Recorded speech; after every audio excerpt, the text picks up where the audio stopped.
Let's get to Weekend Warriors. Headlined by a guy. Speaking of Warriors, WWE, thing, fight, I thought you were going to segue to Brock Purdy being at the Warriors game yesterday. But that's okay. We're on different wavelengths. Did the cheerleaders say hi to him, or did they still bypass him to go to Garoppolo? I think they thought he was the owner's son. Fair enough. Yeah, Brock Fair Purdy. enough. This is a very boyish looks. But he has lit a fire on George Kittle, apparently. And George Kittle goes 120 yards, 2 touchdowns. And I think the thing is as well is that these aren't... We thought that Purdy would just be dump-offs to Debo and Kittle and McCaffrey, and then they would get the yards. Brock Purdy's making real throws out here and hits George Kittle on the bomb. This is what we more expected. Yeah. Just a little dump-off that Kittle takes to the house. But I think this is sustainable. Yeah, I mean, look, yes and no.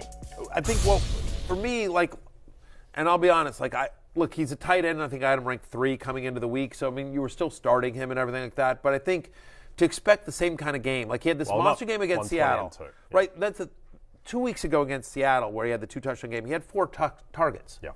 He had 4 receptions on 4 targets. Now, 2 of them, he wound up just running through the defense and they failed to tackle, and he had this monster game. But on this one, I think what's impressive is 8 targets, 6 for 120 and two touchdowns, a 38% target share for George Kittle in this one, Jay.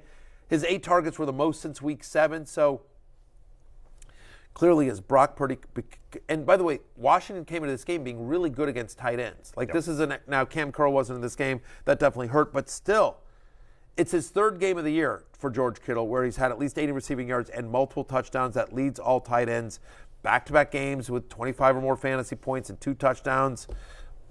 George Kittle gets the Raiders next week. Yes, that's the thing. Also, Denzel Perryman got hurt, Chandler Jones got hurt, and they got nothing to play for at this point either. So, very good matchup there. Let's talk about your boy Jahan Dotson, who was fantastic, most targeted pass catcher on the team for a Washington team that, look, I know Heineke got benched and it wasn't pretty at the end, but they hung in this game for a while, and they were moving the ball against the San Francisco pass defense. They were. I mean, I think they would have needed to have every break go their way to win this game, but they didn't get. This game was a lot closer than the score might indicate. I'm surprised Heineke got benched in this game. His passer rating was 115, and they took him out. Yeah, there had been a preseason. I mean, his QBR, by the way, in the game was 84.1. That's good. I mean, that is good on a scale of 1 to 100. Level. Right. Yeah. I mean, 84. His QBR was right. He was. I mean, the offensive line just did a bad job, and you can say bad job, or they were just overwhelmed in this game. I mean, Heineke was under center, was just under pressure, and often in this game.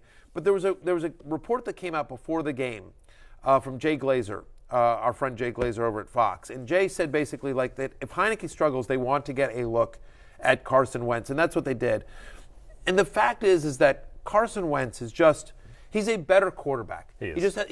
He just is. He has more physical tools than Taylor Heineke could ever dream of. He's just got a bigger arm. He's more accurate. Having said that, they don't like Carson Wentz. Just the team as a whole.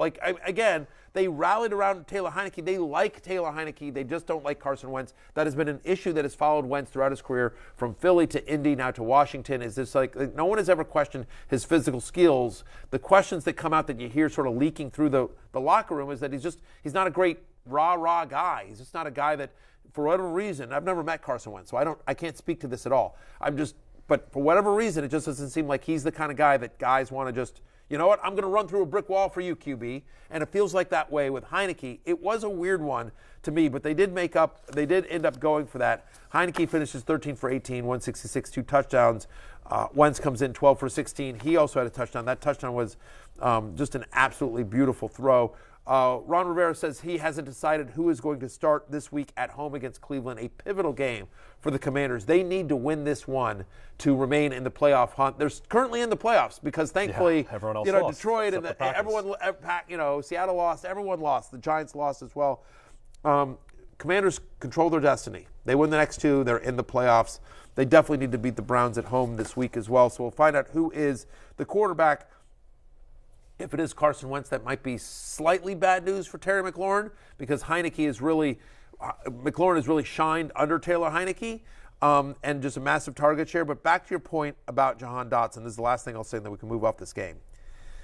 6 for 76 and a touchdown, 3rd straight game with 6 or more targets and a touchdown. But here's what I will say. If nothing else for the Commanders season, they found themselves something in Jahan Dotson. Like, he's just an all-out baller. That kid can just flat-out play football. And look, he was a first-round pick, so you hope that he could. But there's a long list of first-round picks that have not panned out, both this year and in other years, including first-round wide receivers that Washington has taken in their career. So kid can just flat-out play. And that's, for me, like, all right, we found ourselves something. Like, him and McLaurin are, they're going to be really good for a long time. Particularly impressive against the San Francisco defense. Let's just hit one more name here. Let's talk Alvin Kamara, who got 22 touches against the Browns, who your Commanders are about to play, after he had 23 touches the week before. And now he's doing it on volume, the volume that we hoped he would get all year. And now he's looking like the fantasy superstar that we thought he would be 4 months ago. He finally scored a touchdown, too, by the way. This is only his second game of the year with a touchdown. Not involved in the passing game. This is a concern. It's his third straight game with 2 or fewer receptions. So, to your point, he needs this volume because he's not involved in the passing game. They're at Philadelphia in a game the Eagles do need to win. So, we'll see. But, yes, it was a good sign. We thought Kamara would he was on the love list. We thought he'd have a good game against Cleveland, and he did. He's running back 7 heading into Monday Night Football. T. Higgins, Trenton Irwin, just like we all expected. Higgins had a big game.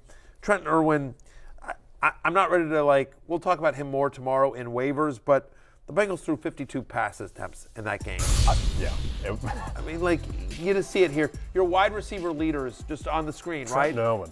Right. So CeeDee Lamb at the top, Justin Jefferson, okay, T. Higgins, Waddle, Kendrick Bourne at number 6 is insane. Isaiah Hodgins at 7, Dortch at 8. Jacoby Myers thinks that Hail Mary comes in at 9, 20.3. And right there at number 12, Trenton Irwin, 19.5. for Trenton Irwin.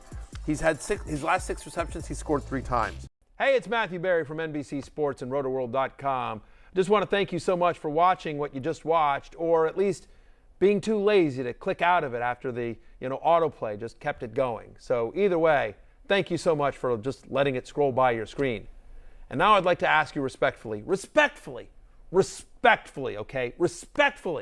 please subscribe to the NFL on NBC YouTube channel for the latest NFL news, fantasy headlines from RotoWorld, and betting analysis from NBC Sports Edge.